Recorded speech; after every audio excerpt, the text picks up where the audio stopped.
Hello everyone. तो ये अगला लेक्चर होने वाला है बीएनएस का। प्रीवियस में ये आपने नहीं देखे लेक्चर तो आप देख लेना, प्लेलिस्ट है बीएनएस भारतीय न्याय संहिता नाम से। उसी की लेक्चर सीरीज कंटिन्यू हो रही है, पूरी बीएनएस कवर होगी। तो आज हम पढ़ने वाले हैं चैप्टर सेकंड, क्या, पनिशमेंट। ठीक है, तो चलो शुरू करते हैं। अब देखो, बीएनएस में है ना, इन्होंने सेक्शन 4 में चैप कितने टाइप की पनिशमेंट बता रखी है। पहले मैं देखो कितने, 1 2 3, 3 में ये 2 प्रकार की, 4 5 6। ठीक है, तो भाई साहब ये पहला क्वेश्चन तो यही बन गया कि टोटल कितनी हो गई। प्री का क्वेश्चन बन गया 6, 6 टाइप्स। ये आप याद कर लेना, ये प्री का क्वेश्चन है, ये पक्का आएगा कहीं ना कहीं आपको। PYQs previous year question paper में भी आपको ये दिख जाएगा। ठीक है, तो पुरानी जो आईपीसी हुआ करती थी ना, उसमें 5 थे। एक ये जो चीज है ना, कम्युनिटी सर्विस, ये ऐड ऑन हुई है, ये पहले नहीं थी। और पुरानी आईपीसी में फिर भी एक डिलीट चीज ट्रांसपोर्टेशन थी, ये अंग्रेजों के जमाने की थी। ट्रांसपोर्टेशन आपको पता है ना क्या होता है? काला पानी जो चलता था अंग्रेजों के समय, काला पानी की सजा दी जाती थी। जो काला पानी वो अंडमान निकोबार वाली जेल में भेज दिया जाता था। अपने वीर सावरकर की वो पढ़ी होगी, एक उनकी बहुत ही फेमस बुक है माई ट्रांसपोर्टेशन फॉर लाइफ। वो पूरी उसी के बारे में है। अगर नहीं पढ़ी आप में से जो शौकीन है वो पढ़ सकते हैं, बुक काफ़ी अच्छी लिखी है, उन्होंने खुद नहीं लिखी है। तो खैर अपन चलते हैं, आगे बढ़ते हैं।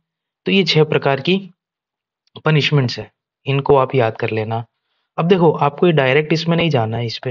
अब इस पे आपको क्या करना है, इससे रिलेटेड मैं आपको प्रोविजंस बता देता हूँ। देखो, इम्प्रिजनमेंट फॉर लाइफ, इससे रिलेटेड आपको मिलेगा सेक्शन नीचे 6, ये वाला। ठीक है, इससे रिलेटेड आपको नीचे मिलेगा, इम्प्रिजनमेंट से रिलेटेड आपको मिलेगा सेक्शन 7। ठीक है, ठीक है। फोर फीचर से रिलेटेड आपको कोई अभी नीचे प्रोविजन नहीं मिलेगा इस चैप्टर में, चैप्टर सेकंड में, है ना।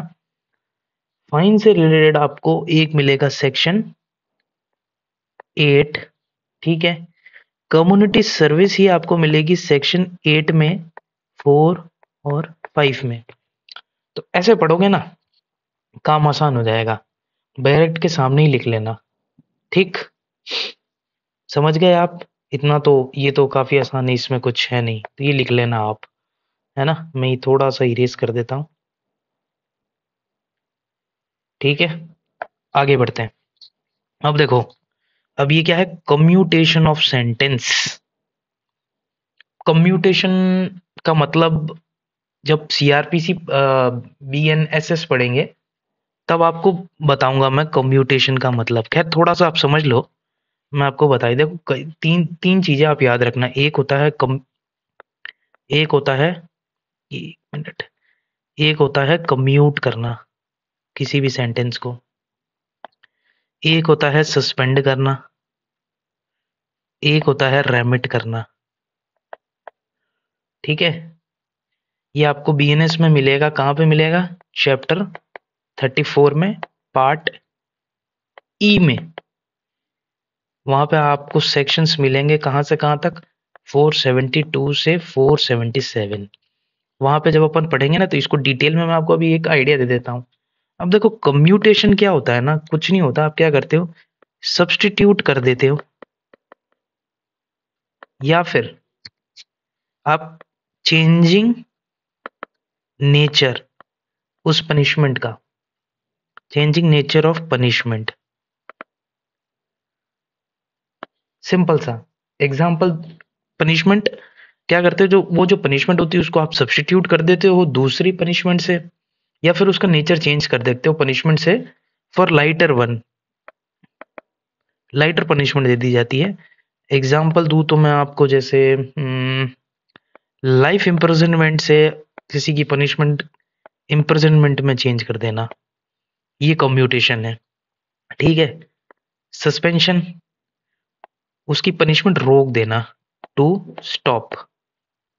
ठीक है, टू स्टॉप पनिशमेंट, इसमें तो कुछ ज़्यादा कुछ समझने का है नहीं, राइट। आगे बढ़े, देखो अब रेमिट। अब रेमिट का क्या होता है ना, मतलब पनिशमेंट रिड्यूस कर देना, reduce punishment without changing nature, without without changing nature. इसमें और इसमें यही फर्क है, इसमें अपन ने चेंज, इसमें नेचर चेंज कर दिया था, इसमें विदाउट चेंजिंग नेचर। एग्जाम्पल दूं तो मान लो अगर किसी को 10 साल की इम्प्रिजनमेंट है, उससे अपन ने चेंज कर दी कितने में, 2 साल में। इसका ये परफेक्ट एग्जाम्पल है। तो आप ये अभी इतना समझ लो, ठीक है। यहाँ पे बात हो रही है कम्यूटेशन ऑफ अ सेंटेंस की। पहले पुरानी आईपीसी में ये 2 होती थी, एक डेथ की और एक लाइफ इम्प्रिजनमेंट की। अब इन्होंने यहाँ पे सिर्फ एक ही कर दिया है, ठीक है। एनी पनिशमेंट यहाँ लिख दिया इन्होंने, एनी पनिशमेंट। तो इस वर्ड को ध्यान से याद रखना, एनी पनिशमेंट। कम्यूटेशन किसका, ये अब नहीं रहा, any punishment under this according to this section. देखो ये आ गया, मैंने आपको ये बताया ना, आपको कहाँ मिलेगा, 472 से 477 के बीच में, ये आ गया 474 के बीच में ऑफ अ बीएनएस, ठीक है। For this section expression appropriate government means, appropriate government कौन है। अब कह रहा for an offence against the law matter executive power, जहां पे executive power of union x tends, तो वहां पे कौन, सेंट्रल गवर्नमेंट। और वहां जहां पे executive power of state x tends, वहां पे कौन, स्टेट गवर्नमेंट। याद है ना आर्टिकल, ये कौन सा आर्टिकल है, union power x tends, executive power of union x tends, 73 article संविधान कॉन्स्टिट्यूशन का। और ये आर्टिकल 162, ठीक है। तो ये वही बात कह रहा है कि भाई सरकार होगी कौन, कम्यूटेशन करने वाली सरकार कौन सी होगी, तो जिसका जहां कानून एग्जीक्यूटिव पावर में, जिसका जो कानून जिसके हक में आ रहा है वही करेगा। सेंट्रल गवर्नमेंट, जहाँ एग्जीक्यूटिव पावर सेंट्रल है, वहां से उसकी लॉ मेकिंग पावर है, तो सेंट्रल गवर्नमेंट करेगा और यहाँ से स्टेट गवर्नमेंट करेगा, ठीक। अब देखो, अब आ जाते हैं 6 किससे रिलेटेड था, मैंने आपको अभी बताया था ऊपर, 6 रिलेटेड था इम्प्रिजनमेंट फॉर लाइफ से रिलेटेड। अब section, in calculating fraction of term of punishment imprisonment of life shall reckoned equivalent to imprisonment for 20 years unless otherwise provided। देखो सिंपल सा मतलब है इसका, मैं आपको थोड़ा डिटेल में बता देता हूं। ये कह रहा है कि सेक्शन 6, अब लाइफ इम्प्रिजनमेंट, लाइफ इम्प्रिजनमेंट का मतलब क्या होता है, natural reminder of naturals life. अगर किसी एक्स को लाइफ इम्प्रिजनमेंट की सजा मिली, मतलब वो क्या, लाइफ टाइम के लिए उसको सजा मिल गई, ठीक है। लेकिन अगर कहीं ऐसा ऑफेंस में दे रखा हो जिसकी पनिशमेंट फ्रैक्शंस में बताई गई हो, किसमें, फ्रैक्शंस में। जैसे कोई ऑफेंस कह दे कि यार मेरे को इसकी 1/3 और 1/4 और हाफ ऑफ लाइफ इम्प्रिजनमेंट है, ऐसा कोई ऑफेंस हो जो इसको कह दे, तब आप लाइफ इम्प्रिजनमेंट, ये तो नेचुरल लाइफ है। अब आप किसकी गिनोगे, नेचुरल लाइफ की कैसे गिनोगे, कोई 10 साल जिएगा, कोई 50, कोई 150 साल भी जी जाए, अब गिनोगे कैसे। तो उसके लिए इन्होंने कहा है कि जब जब फ्रैक्शंस यूज हो ना कहीं पर भी ऑफेंस में, तो आप एल आई को गिनो कितना, 20 ईयर्स, ठीक है। तो जैसे मान लो अगर कहीं पे हाफ दे रखा है, तो आप एल आई की जगह कितना रख दो, 20 ईयर्स, कितना हो गया, 10 ईयर्स उसकी सजा होगी, ठीक है। बहुत सिंपल है। इसका एक एग्जांपल दूं आपको, इसका एग्जांपल होगा यही देखो, यही बीएनएस में होगा सेक्शन 62। एक बार 62 आपको दिखा देता हूं।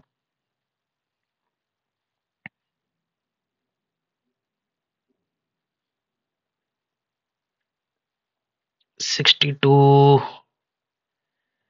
कहाँ गया, 62, 47,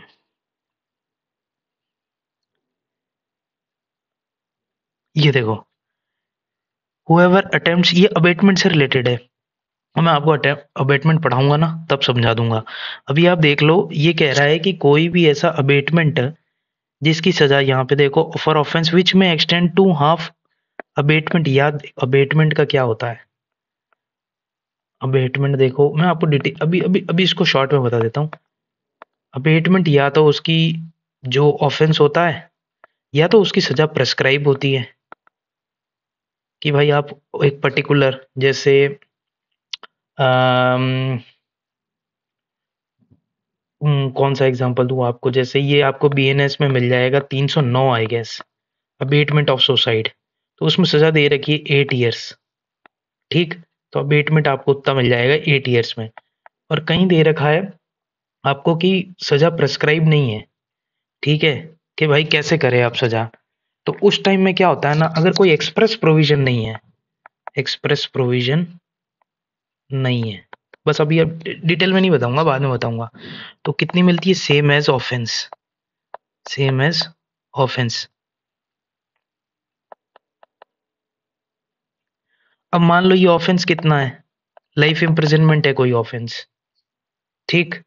तो अब देखो ये कह रहा है, यही चीज यहाँ कह रहा है, फॉर अ टर्म विच में एक्सटेंड टू, अब ये कह रहा है अबेटमेंट, ये कह रहा है इसमें अबेटमेंट में कह रहा है कि मैं उसको पनिशमेंट देनी है हाफ ऑफ एल आई, इस वाले केस में। तब क्या होगा? तब यहाँ पे वो सेक्शन आएगा और यहाँ पे 20 रखा जाएगा, जो मैंने आपको समझाया था। तो इसकी सजा कितनी हो गई? 10 साल। आई होप आपको समझ आ गया हो। ठीक है, वापस चलते हैं अपना उस पे।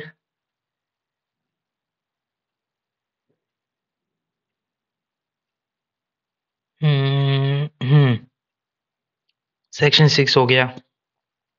अब देखो सेक्शन 7 किससे रिलेटेड था? किससे रिलेटेड था? अभी मैंने आपको बताया था, सी से, इससे। ये है section 7। In every case which an offender is punishable with imprisonment which of either description, it shall be commuted sentence, offender direct sentence imprisonment wholly or rigorous or such। मतलब कुल मिला कहने का इसका मतलब ये है कि किसी को भी सजा आप दोगे ना, सेक्शन 7, इम्प्रिजनमेंट दे रहे हो आप किसी को, ठीक, इम्प्रिजनमेंट आप किसी को दे रहे हो, या तो आप उसको होली,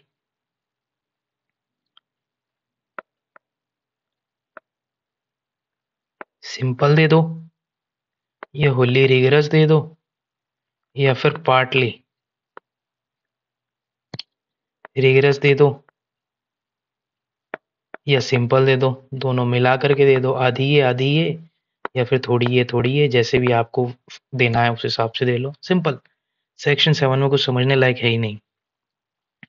अब देखो सेक्शन 8 से थोड़ा सा मामला बिगड़ता है, अब थोड़ा यहाँ से दिमाग लगना शुरू होगा। अब कह रहा है वेयर, ये देखो amount of fine in case of default, ये डिफॉल्ट ऑफ फाइन के बारे में डील करता है, ये ऊपर फाइन से रिलेटेड है, ठीक है। ये कह रहा है where no sum is express to which fine may extend the amount of fine offender which may be unlimited but shall not be excessive. ये कह रहा है जो फाइन है ना, वो अनलिमिटेड कितना भी हो सकता है, पर जरूरत से ज्यादा नहीं होगा, एक्सेसिव नहीं होगा। आप लगाने को कितना भी लगा दो, पर ऐसा ना हो कि वो बेमतलब का, जहाँ फाइन आप लगाओ 10,000 20,000 30,000, आपने लगा दिया 1.5 करोड़। ये कोई कंपनी मैटर थोड़ी है, बड़ी बड़ी कंपनी पे लगता है, इंडिविजुअल पे आप कितना फाइन लगाओगे। तो ये यही कह रहा है कि अनलिमिटेड तो लगा सकते हो बट वो एक्सेसिव नहीं होना चाहिए, ठीक है। समझ गए? आगे 1 मिनट में ये थोड़ा सा इसको क्लियर कर देता हूँ इस पेज को, ताकि साफ दिखे आप लोगों को, ठीक है। हम देखो ये हो गया, अब अपन ये पढ़ रहे हैं। अब ये कह रहा है punishment with imprisonment fine as well as offender of a fine whether fine without imprisonment. देखो अब मैं आपको शॉर्ट में बता देता हूँ ये क्या कह रहा है। ये आपको देखो किस, ये जो क्लॉज है ना, ये ए और बी, ये आपको पढ़ना है सेक्शन 24 BNSS के साथ कनेक्ट करके, ठीक है। वहां पे अब मैं आपको जब BNSS पढ़ाऊंगा तब मैं आपको बता दूंगा डिटेल में, अभी आप यहाँ पे लिख लेना साइड में, ठीक। ये कह रहा है कि फाइन आपको विथ और विदाउट इम्प्रिजनमेंट मिल सकता है, ठीक है। और ये कह रहा है आपको सिर्फ हो सकता है सिर्फ फाइन मिल जाए, सजा के साथ में फाइन हो जाए, या फाइन के साथ सजा हो जाए, हो भी सकता है नहीं भी हो सकता, या फिर सिर्फ फाइन हो जाए, ये कह रहा है। ठीक है, it shall be court which offender directs a sentence in default of fine the offender shall have imprisonment of a certain which level commutation of a sentence।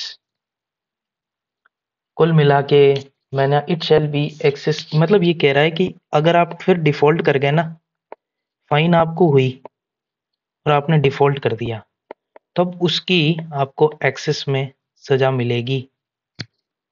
मतलब डिफॉल्ट जो आपने किया उसका इम्प्रिजनमेंट है तो साथ में आपको डिफॉल्ट की सजा मिल जाएगी, और सिर्फ फाइन था अगर आपने नहीं किया तो फिर वो डिफॉल्ट ऑफ फाइन की सजा मिल जाएगी आपको। ठीक है, कुल मिला के इसके कहने का मतलब यही है। समझ गए? चलो आगे बढ़ते हैं। अब देखो 3 पे आते हैं। ये कह रहा है the term of government direct the offender to imprisonment in default of fine shall not 1/4 of the imprisonment.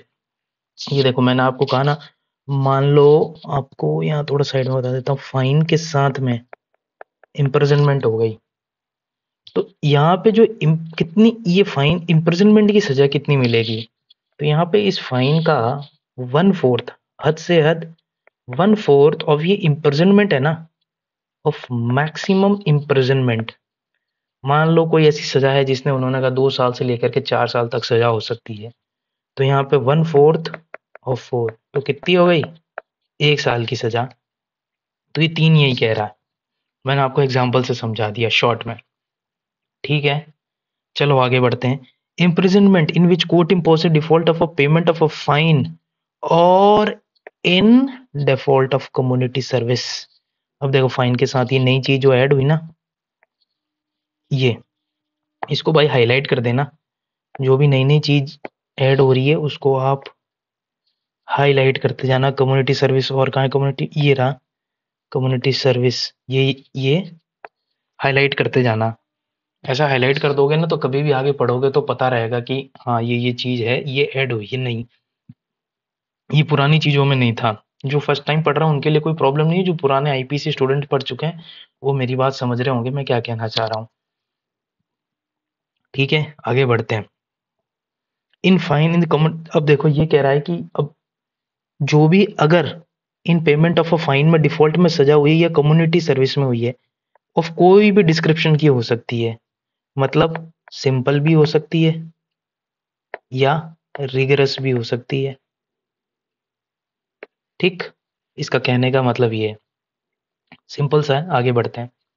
अब कह रहा है if the offence is punishable with fine और कम्युनिटी सर्विस, ये देखो फिर आ गया the imprisonment the court in default of payment of fine और in default of community service भी सिंपल। ठीक है, चलो ये इससे कनेक्टेड था। ठीक है, अभी आगे बात कर and the term which the court directs the offender shall be imprisonment in default of a community service shall not exceed। देखते हैं क्या कहता है ये। अब देखो ये यहाँ पे 2 months in fine does not exceed 5। ठीक है, अब देखो मैंने आपको ये यहाँ समझा दिया था कि फाइन प्लस इम्प्रिजनमेंट हो तो केस ये चलेगा, ऐसे कैलकुलेट कर लेंगे फाइन के साथ अगर इम्प्रिजनमेंट हुआ। लेकिन अगर यहाँ पे अपन पढ़ रहे थे ना, कहाँ गया वो, हाँ, कि सिर्फ अगर सिर्फ फाइन का हुआ तो इम्प्रिजनमेंट नहीं थी तो कैसे दोगे भाई फाइन। तो यहाँ पे इन्होंने ये बताया है कि फाइन प्लस कम्युनिटी सर्विस, ये कम्युनिटी सर्विस नहीं जोड़ दी, कम्युनिटी सर्विस, तो क्या करोगे, सिंपल सा, मैं आपको यहाँ एक साइड में बता, देखो अगर 5,000 से कम का अमाउंट है, कम का यही साइन होता है ना मैथमेटिक्स में, लेस देन का। भाई अपनी गणित मैथमेटिक्स थी थोड़ी कमजोर, 50% लॉ करने का तो मेरा कारण यही था। ठीक है, तो आपको कितना मिलेगा यहाँ पे, 4, ये देखो 2 months 5,000, हाँ तो यहाँ पे कितना हो गया 2 months। Okay got it. 4 months का हो तो 10,000 हो तो कितना 5,000 से 10,000 ऐसे लिखो इसको। वो तो कितना, 4 महीना। ठीक है साहब, समझ गए। और एनी अदर केस मतलब मैं इसको ऐसे लिख सकता हूँ, 10,000 से ज्यादा हो गया तो 1 ईयर। ठीक, सिंपल में लिख दिया। अब देखो, आगे बढ़ते हैं। ये कह रहा है जैसे जैसे पैसा चुकाते जाओगे वैसे वैसे आपको छोड़ते जाएंगे। If the expiration of a term default, ये default of a late proportional payment. यहाँ तो ये कह रहा है आप पैसा दे दो, घर जाओ, हमको पैसा दे दो जो आपका डिफॉल्ट है। The imprisonment which is imposed of default of fine of shall be terminate when the fine is either paid or levied by process। या तो आप खुद दे दो या आपसे वसूल लिया गया, levied by process। आराम से घर पे चिल करो, पानी वानी पियो, रेस्ट करो, आप फ्री हो गए लाइबिलिटी से। ये इसका कहने का मतलब ये है। थोड़ा सा क्लियर कर देता हूं मैं पेज, ठीक है। और ये क्या कह रहा है, प्रोपोर्शनल पेमेंट, यहाँ साइड में लिख लो प्रोपोर्शनल, प्रोपोर्शनल पेमेंट, किस्त वाली चीजें पेमेंट, यार ये पता नहीं क्या हो गया इसमें। प्रोपोर्शनल पेमेंट, पैसा देते जाओ, आपकी लाइबिलिटी मुक्त होती जाएगी। इसका क्लासिक एग्जांपल है ये पढ़ लोगे ये चीज पूरी समझ में आ जाएगी। ये सिंपल सा कह रहा है 1,000 रुपीज और किसी को 4 महीने की सजा, 1,000 रुपए और 4 महीने की सजा। अब ये कह रहा है कि यार इसमें इसका प्रोपोर्शनल करते जाओ। 250 अगर इसने इसमें से दे दिया, मतलब अमाउंट बच गया कितना, 750, तो सजा हो गई 3 महीने की। अगर अमाउंट बच गया 500 तो सजा हो गई 2 महीने की। समझ रहे हो, 250 बच गया तो 1 महीने की, तो 0 बच गया तो कोई सजा ही नहीं हुई। ठीक, सिंपल सा ये प्रोपोर्शनल सिस्टम है इसमें ये पूरा। तो ये देते जाओ, बढ़ते जाओ। ठीक है, अब 7 पे आते हैं। 7 क्या कह रहा है ये भी पढ़ लेते हैं। The fine or any part thereof which remain unpaid may be levied at any time within 6 years after passing of the sentence if undergone is liable to be imprisonment for longer than 6 years। ठीक है, and the previous expiration death offender does not, okay। ये देखो, इनका कहने का मतलब ये है कि अगर फाइन है कब तक इसको लेवाई किया जा सकता है। तो कह रहा है अगर किसी को सजा भी हो गई, किसी को इम्प्रिजनमेंट भी हो गई, तो भी हम उसको 6 साल, 6 ईयर्स तक हम उसको रिकवर कर सकते हैं, 6 ईयर्स तक। और मान लो किसी की सजा ऐसी है जो, मान लो किसी को 10 साल की सजा हो गई, तो भाई जब तक सजा हो गई है तब तक। और मान लो कोई डेथ हो गया, कोई मर गया, तो भैया बीएनएस कह रहा है यहाँ मांझी द माउंटेन मैन बन गया बीएनएस। जब तक तोड़ेगा नहीं तब तक छोड़ेगा नहीं। ये कह रहा है अगर आपकी डेथ भी हो गई ना ऑफेंडर की, तो भी वो डिस्चार्ज नहीं होगा प्रॉपर्टी से, मतलब वो डिस्चार्ज नहीं होगा लाइबिलिटी से, उसकी आप कहाँ से, प्रॉपर्टी से रिकवर कर लेंगे हम। समझ रहे हो, सिंपल सा है, इसमें कोई ज्यादा दिमाग लगाने की बात नहीं है। ठीक, अब आगे बढ़ते हैं। Where anything in offence made up of parts और which part is an offence in itself, section 9, limit of punishment made up of several offences. देखते हैं क्या है ये कौन सी चीज है। Where anything is an offence made up of parts any of which is an offense itself an offense, the offender shall not be punished with the punishment more severe one of his offense unless it is so expressly provided। इसको ध्यान रखना, expressly provided. अब इसको समझने के लिए है ना, कुछ नहीं करना आपको, इसका आप ये पढ़ लो, ये बस ये वही चीज है, ये पढ़ते ही आपको क्लियर हो जाएगा वो कहना क्या चाहता है। भाई ये कह रहा है ए ने जेड को 50 बार डंडे से मारा, ठीक है। ही may have caused voluntary causing hurt to Z by the whole beating। Each of such blows which make up the whole beating, if A were liable of every punishment, he might be imprisonment for 50 years। ये कह रहा है ना, where several parts, ये देखो is made up of parts। एक बार मारा, 2 बार मारा, 3 बार मारा, ऐसे 50 बार मारा, अब ऐसे करते रहे तो उसको भाई बहुत ज़्यादा 50 बार सज़ा हो जाएगी 50 साल के लिए, मतलब उसके अकॉर्डिंग। तो ये कह रहा है इस offender shall be punished offensive more than one of his offence, तो इसको एक साथ ही सज़ा दे दो। इसका एक क्लासिक एग्जाम्पल है, बहुत प्यारा एग्जाम्पल है, ये आप पढ़ लोगे क्लियर हो जाएगा। ठीक, आगे बढ़ते हैं। Anything is an offense falling within the two or more separate definition of any law in force at that time. Offense are defines और punishment। यहाँ देखना where, ये टू शुरू हो रहा है, एक ये है ए, पेज ब्रेक हो गया। यहाँ है बी। ठीक, ये पढ़ लेते हैं। ये कह रहा है anything is offence falling within two और more separate definition of law. अब ये कह रहा है कोई भी ऐसा एक्ट, ऑफेंस मान लो, ऑफेंस रहेगा प्रॉपर वर्ड, एक्ट हटा देता हूं, जो ये दो या दो से अधिक डेफिनेशंस में फॉल कर रहा है, कोई भी ऑफेंस। अब जैसे इसको आप पढ़ोगे ना, ये आपको बीएनएस में मिलेगा अराउंड कहाँ पे, 243 में, 243 में मिलेगा। वहां पे उसका एग्जाम्पल पढ़ना। ये जिसको भी इसमें, मेरे को पता है ये इसमें कई बच्चों को डाउट होता है, जो ये वाला है ना, ये पहले हुआ करता था, आई गेस 71 हुआ करता था ये आईपीसी में।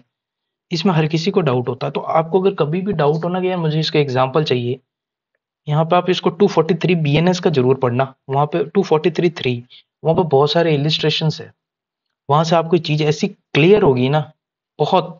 और ये उसके जस्ट अगले में 243(4) में इसके एग्जाम्पल्स हैं। मैं एक एक एग्जाम्पल दे देता हूँ, मेरे को एक दो याद आ रहे हैं, वहीं वहां पर ही दे रखे हैं। इसमें है कि मान लो ए ने डंडे से किसी को मार दिया बी को, ठीक। अब इसने देखो क्या किया, अब इसका ये एक्ट दो चीजों, दो डेफिनेशंस में फॉल करेगा। एक तो वॉलेंटरी कॉजिंग हर्ट, कौन सा सेक्शन, 115 2 बीएनएस का, पहले तो दूसरा हुआ करता था। और एक आई गेस 131 क्रिमिनल फोर्स और assault without any provocation, without provocation इसको मार दिया। तो ये इसका जो एक्ट दो डेफिनेशन में फॉल कर रहा है, ये यही तो चीज कह रहा है, anything is an offence falling within two और more separate definition of at that time offence is punished. कोई भी ऐसा एक्ट जो दो, इसने एक को, ए ने बी को डंडे से मारा, अब हो सकता है वो आईपीसी में कई सारी, बीएनएस में कई सारी जगह कवर होता हो, तो वो यही तो कह रहा है कि कोई भी ऐसा एक्ट जो दो या दो से अधिक के डेफिनेशन में फॉल कर रहा है, तो बस ये वही चीज है। ठीक है, और बी कह रहा है where one of which of would itself offence और themselves constitute an offence when combined a different offence. मतलब वो एक अपने एक एक्ट है कोई भी, अब वो करते करते उसमें एक एक्ट और छुपा है, जब मतलब वो दोनों इटसेल्फ इज एन ऑफेंस और उसके साथ एक और ऑफेंस जुड़ जाता है, तो वो एक और ऑफेंस बन जाता है, मतलब एक तीसरा ऑफेंस बन जाता है। ए प्लस बी इक्वल टू, मतलब सी, इस टाइप में आप समझ लो, विच अपने आप में एक ऑफेंस है, और themselves constitute of an offence constitute when combines different offence, जब जुड़ जाता है तो वो दूसरा ऑफेंस बन जाता है। इसका भी एग्जांपल 243(4) में मिलेगा आपको बीएनएसएस के, वहां पर एक एग्जांपल दे रखा है, मुझे अभी एग्जैक्टली तो याद नहीं आ रहा है, और वो पहला वाला ही एग्जांपल होगा। उसमें ये था कि एक कोई पर्सन होता है एक्स, ठीक है, वो पढ़ना जरूर, आपको ही क्लियर हो जाएगा, मुझे याद नहीं आ रहा है अभी। तो वो वाइल कमिटिंग रॉबरी, वो रॉबरी करते समय क्या करता है, हर्ट कर देता है किसी को। ठीक है, तो अब ये देखो, हर्ट अपने आप में इंडिविजुअल ऑफेंस है, प्लस इसने रॉबरी में कर दिया, रॉबरी के साथ, तो अब इस पे चार्ज हर्ट का भी लग सकता है, रॉबरी का भी लग सकता है, plus voluntary causing hurt in robbery. I guess कोई प्रोविजन मुझे याद नहीं आ रहा, आप एक बार वहां से कंफर्म कर लेना, मैं आपको गलत नहीं बताना चाहता, मुझे भी क्योंकि अभी याद नहीं आ रहा है, बट वो उसका एग्जाम्पल आपको मिल जाएगा। ठीक, तो यहाँ कह रहा है shall not be punished with a more severe punishment than the court which tries could award for any of his offense। ये कह रहा है कि जो इनमें से जो लेस सीवियर ऑफेंस है उसके लिए पनिशमेंट होगी, मोर सीवियर के लिए नहीं होगी। ये जो बात है ना, ये अपने जस्टिस सिस्टम, वो जो होता है ना कई प्रकार के retributive, eye for eye will make whole world blind, Gandhi ji का कहना है, ये रिफॉर्मेटिव वाली चीज है। मतलब सजा से किसी को नहीं सुधार, जितना कम हो सकता है सजा आप उतना सजा कम दो, ठीक है। तो ये एक और जगह आएगा मेरे ख्याल से। खैर ये सब चीजें बहुत कम पूछी जाती है, मुझे याद आई तो आपको बता दी मैंने। चलो ठीक है, आगे देखते हैं।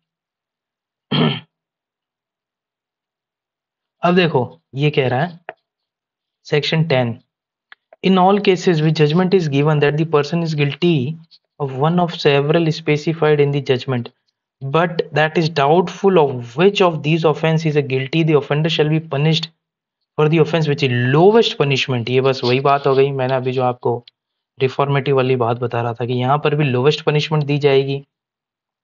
अब ये है क्या, ये सेम आपको चार्ज फ्रेमिंग होती है ना जब बीएनएसएस में, वहां पे सेक्शन आपको अब मिलेगा 244, पहले आई गेस 230 हुआ करता था ये, वहां पे आपको मिलेगा ये। मतलब कहने का मतलब ये है कि भाई किसी ने एक्ट किया, ए ने कोई एक्ट किया विच में amount to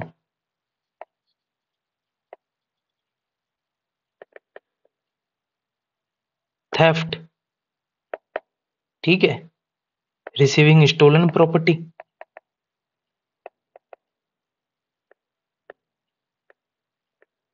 criminal breach of trust हो गया,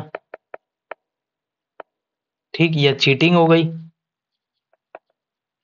अब कोर्ट को समझ में नहीं आया इसने किया, तो इसको ये तो पता है ए ने किया है, पर इनमें से कौन सा किया ये नहीं पता, पर इतना पता है कि इनमें से कोई एक तो जरूर किया है।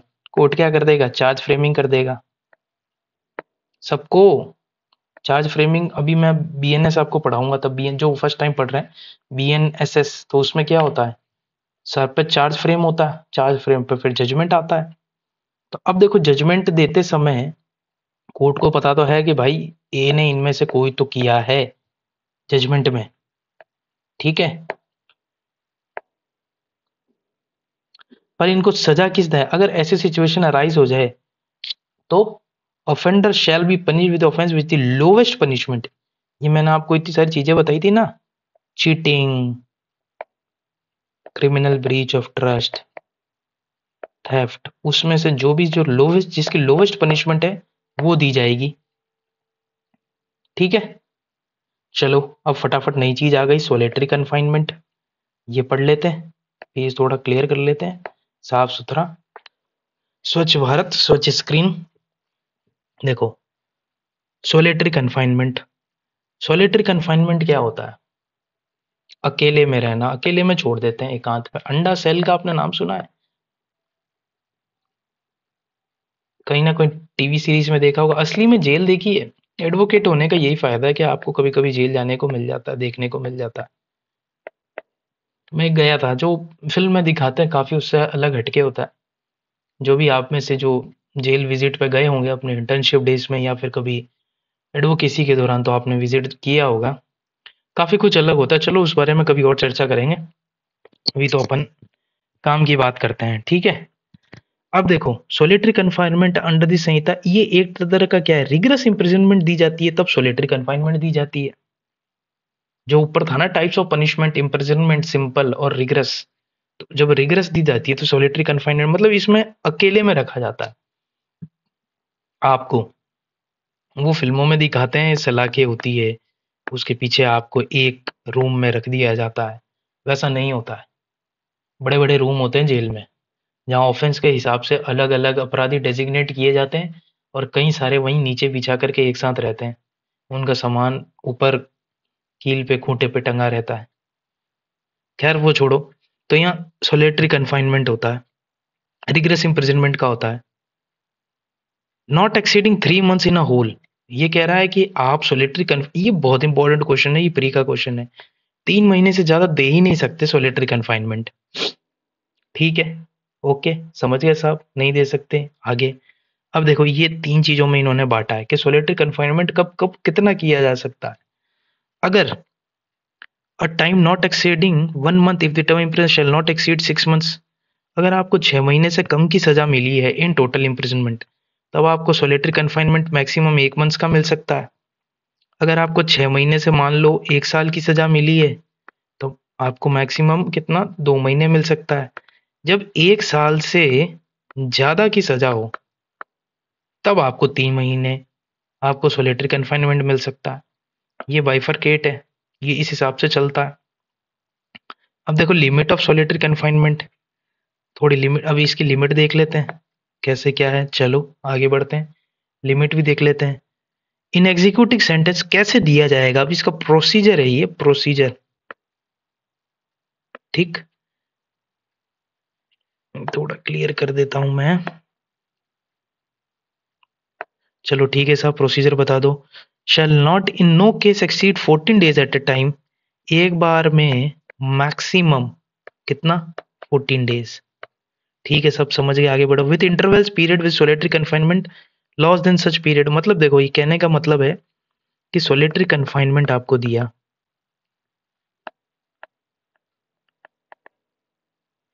एक बार में कितना, मैक्सिमम 14 days, मैक्सिमम।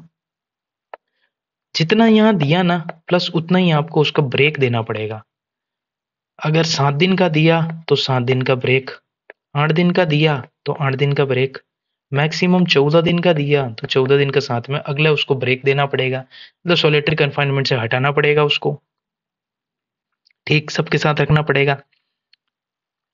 और when imprisonment awarded shall exceed 3 months, solitary shall not exceed 7 in, when the imprisonment awarded shall exceed 3 months, the solitary confinement shall not exceed 3 months in a of a whole imprisonment awarded।